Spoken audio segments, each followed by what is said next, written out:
Mākoni, kur ceļš uz laimes zemi? Tu tik balts un laimīgs peld pa gaisu.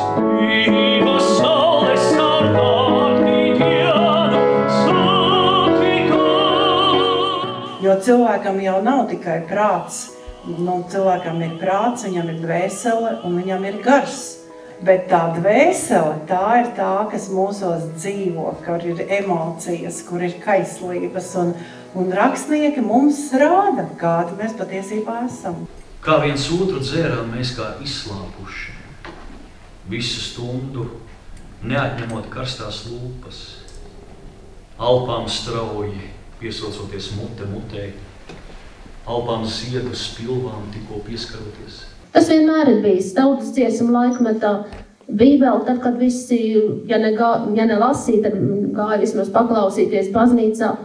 Un tas pats ir arī dzejā, ka tev iedod arī kaut kādus spēka vārdus. Arī jauniešiem varbūt ir dziesmu vārdi, ja viņi nelas grāmatas.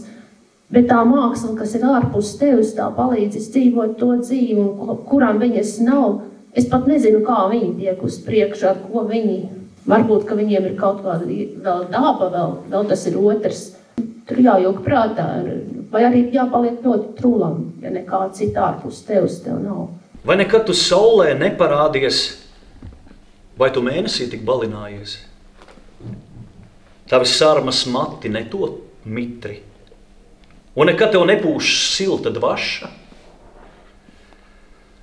Ak, tev plaisa plīstu ledus sirdī, kristu asara no ledus acīm, kad tu izietu no mēnesi gaismas, kad es ņemtu tevi siltās rokās.